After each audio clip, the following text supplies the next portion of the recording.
En la actualidad, la matemática es vista como una ciencia exacta, y su paradigma se relaciona con la exactitud, la precisión, el destierro del error, rectas o curvas, finito o infinito, bien o mal, aplicada a principios elementales y universales.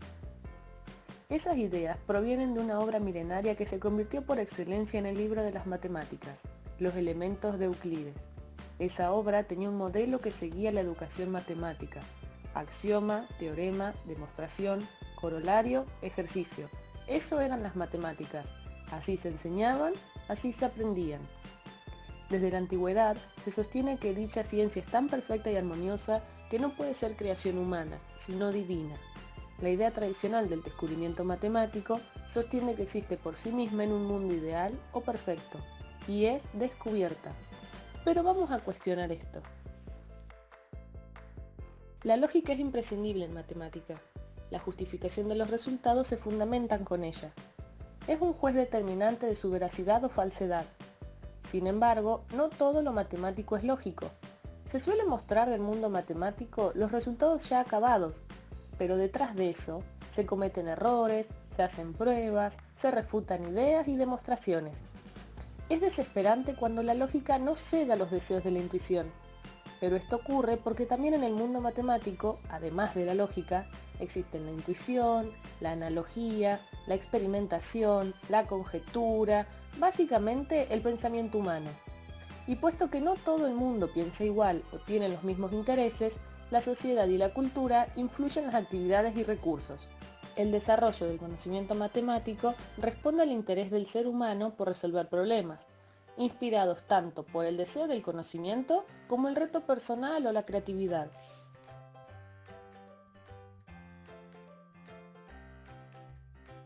Entonces, la lógica sí juega un papel fundamental en matemática, pero no tan relacionado con el descubrimiento y la invención como parece. La lógica no escoge caminos ni determina el modo de buscar una solución. En cambio, la experimentación, la analogía y la intuición abren los caminos que luego, con ayuda de la lógica, podrán transitar todos los que lo desean. Para la visión humanista, las matemáticas son un producto histórico, social y cultural, elaborada del mismo modo que las teorías científicas, con pruebas y refutaciones. Lo que ocurre es que las teorías matemáticas se presentan y justifican por medio de razonamientos lógicos impecables, experimentación, intuición, analogía. La visión naturalista admite la posibilidad de hallar conocimiento matemático en actividades no directamente ligadas al ámbito académico. Se conoce como construcción social la interpretación de la naturaleza de las matemáticas como un producto cultural, falible como cualquier otro, con una justificación de carácter empírico. La revisión y la crítica de la comunidad matemática validan estos conocimientos. Entonces, ¿las matemáticas se crean o se descubren? Realmente no se descubren, se crean. La matemática es una construcción de la mente humana, que nos puede hacer pensar que existe de forma independiente, pero eso es erróneo. Las matemáticas que conocemos son un producto sociocultural, es decir, que diferentes culturas pueden crear matemáticas diferentes. Hoy en día, la globalización ha recuperado y unido conceptos de diferentes orígenes que antes no se conocían o no eran considerados como matemáticas para diferentes culturas. ¿Cómo trabaja la mente de un matemático? ¿Quién nunca se durmió con un problema y se despertó con la solución? La respuesta se encuentra en la psicología y se relaciona con el consciente y el inconsciente. Estas inspiraciones espontáneas en realidad no son lo que parecen. Las matemáticas se fundamentan en la lógica aceptada por todo el mundo y en principios tan elementales y comunes que solo un loco rechazaría. La intuición, el orden, la memoria y la atención son capacidades que distinguen a quienes pueden crear matemática de quienes pueden aprenderlas, entenderlas y aplicarlas. La perspectiva psicológica tradicional de la creación matemática marca una diferencia en la actividad mental entre un pensamiento lógico y uno creador.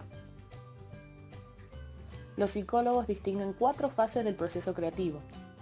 Preparación, relacionado con los problemas, las preguntas, la selección de datos, redactar enunciados, buscar estrategias. Incubación, es inconsciente, se producen asociaciones imprevistas. Iluminación, forma espontánea, inspiración o revelación que resuelve el problema. Verificación, comprobar si el resultado obtenido en la iluminación verifica, resuelve o se adapta al problema en cuestión. La originalidad, la innovación, la lógica, la experimentación y la práctica son todos elementos relacionados con la creación, además de la comprensión, que en el caso de las matemáticas resulta primordial. Quien no comprende un problema no puede resolverlo. Para analizar el proceso creativo en matemática, lo primero que hay que hacer es probar diversas alternativas, ensayar y equivocarse, volver a empezar y probar otras vías, es decir, experimentar. El arte de crear vías de solución en matemática se conoce con el nombre de heurística. La matemática presentada parece una ciencia sistemática, deductiva, pero la matemática en proceso parece una ciencia experimental, inductiva. La educación matemática constructiva intenta mostrar que con algo que ya sabemos, alguna ayuda y una buena gestión de la información, somos capaces de resolver problemas. ¿Cuál es la dificultad entonces? El compromiso. Aprender es buscar respuestas.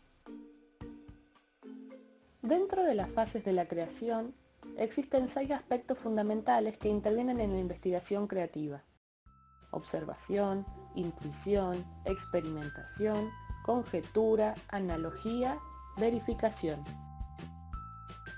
Profundizando el aspecto cultural y social, las matemáticas se desarrollan dentro de una sociedad y cultura determinada.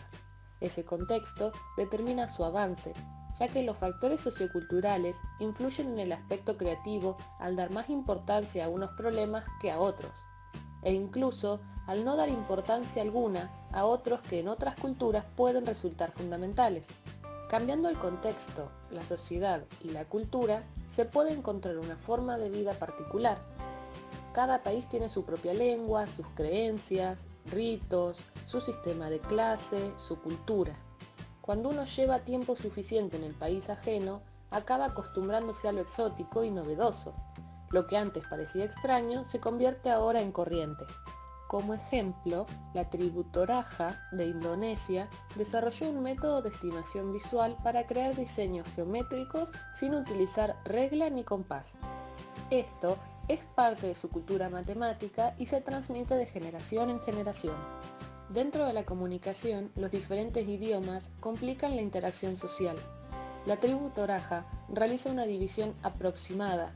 Los artesanos aprenden de otros más expertos o viejos y muchos de ellos apenas han ido a la escuela elemental. La creación etnomatemática se trata de procedimientos equivalentes. La investigadora de la tribu Toraja sostiene que la vivencia es algo más que la experiencia. Alude a la psicología por ser una experiencia que contribuye a formar la propia personalidad. La vivencia matemática, por ser personal, es independiente y trasciende ámbitos y culturas. Es una crónica de una auténtica vivencia matemática. Recuperado del libro La creatividad en matemática de Miguel Alberdi, 2011, serie El mundo matemático, España, RBA Coleccionables, utilizando el capítulo 1, Los pilares de la creación matemática, y el capítulo 4, Interacción cultural y creatividad.